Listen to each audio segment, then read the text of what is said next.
any act that is based on fraud so deep that kills people, sure, that constitutes a form of terrorism. Well, you can go to the pharmaceutical industry, whose entire basis, I mean, this is what it sounds like you're saying, it's just not their advertising, but it's their very definition of existence, their very premise is in that sense a homicidal act. If compared to water treatment, which you're saying is all people need, then to take any kind of medication is taxing the body instead of giving something to the body. Mitchell, people need water, they need the right nutrients, and they need a right understanding of the limitations of their body. If they behave within those lifestyle premise that the body is designed, if they buy a Cadillac, the Cadillac tells them, put this gas in the car, you can't take it here, you can't take it there, bring it back for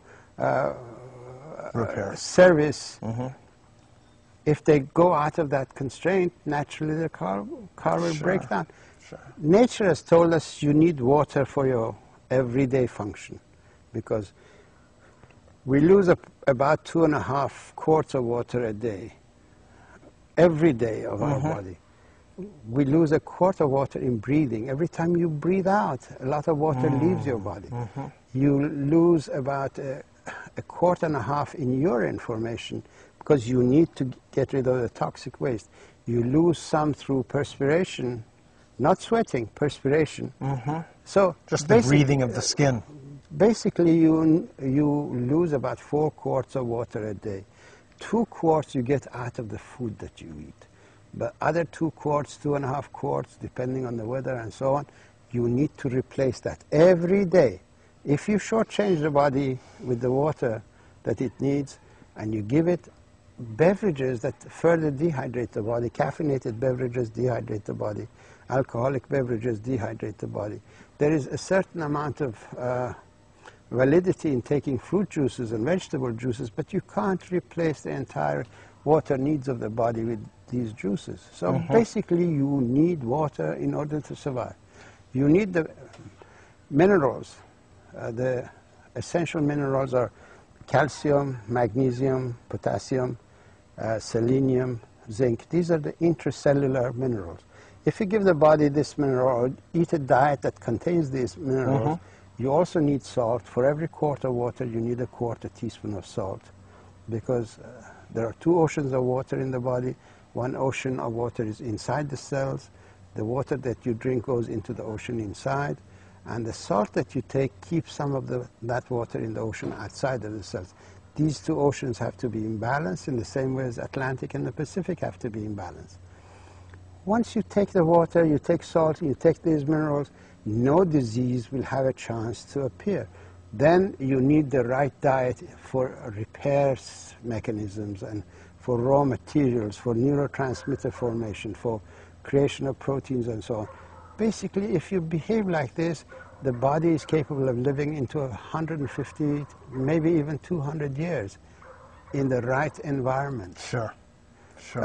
Not 60 years, not 50 years. That's way too short. Early death.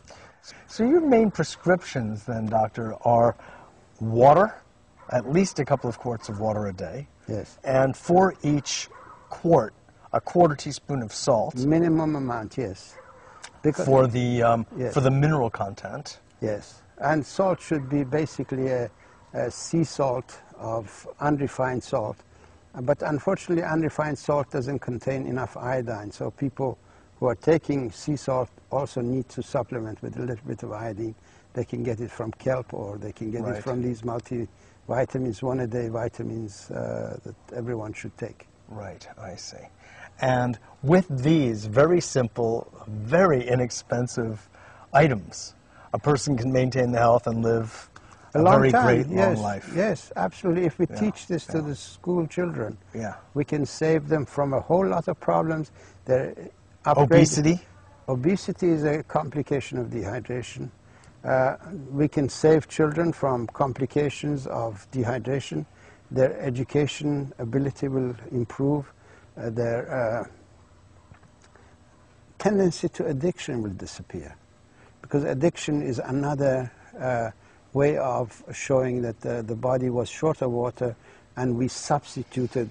Oh, yes. When you drink water, you secrete endorphin in your body. Endorphin is the natural opiate of the body. Mm-hmm. When you don't drink water and you're hooked to that opiate, then you go and take the drugs that stimulate the opiate sensors. Mm-hmm. Okay? Yes. Water will help people get off the drugs. God. It's the universal solvent. It's a universal and solution, nutrients. solution to the human body. Yeah. And no one invented water. No one has got exclusive rights to water. And I have no claims to any water company. I don't push water because there is any reward in it. I'm a scientist, a medical doctor, a healer, and I'm interested in people getting the truth. And that is why I've written my book. If you hand me the book, I'll show it to the people. This is the book that people should read, Water Cures, Drugs Kill. Mm-hmm. This is 28 pages of explanation of why dehydration is the origin of disease, and there are 186 pages of how water cured the incurable diseases when the pharmaceutical drugs could not. It's a revelation that will transform the entire structure of medicine all over the world.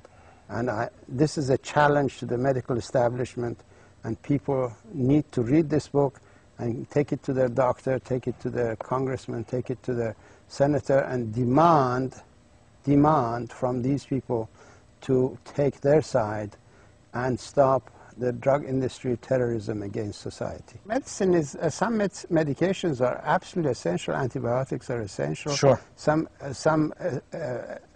material is essential because there are certain conditions that you require a little bit of manipulation, right, but not on a permanent basis. To treat a person who reveals hypertension, which is a state of drought management program of the body, with diuretics and beta receptor blockers and calcium receptor blockers, this is a crime, truly a crime. I know that the medical community does it in ignorance, but nonetheless it's a crime against humanity. Water is a better diuretic than anything that they produce in the diuretic field in the labs. Right. Well, your work is definitely world-shattering and of great benefit to humanity. So, on behalf of humanity, I want to thank you. No, truly I don't try for the to. work. I don't try to make it that big, but it is. Water is big. You don't have to make it. It is. Water, and I know the receptivity of the book, the reception of the book, has been that. Water is big. Yeah. Water is a medication against a whole host of human health problems. I've written AMA, FDA, and the NIH will have to stop being a party to the drug industry's rape of America. Their business-as-usual approach to healthcare can no longer be acceptable to the people who fund their existence. Well put. Well put. Thank you again. My pleasure. Absolutely. Thank you. This is Mitchell J. Rabin for A Better World, on location in Santa Barbara at the Sacred Water Symposium. And this is but a taste of the kind of work that we'll be doing here at this conference. Thanks so much for joining us, and I look forward to seeing you all next week.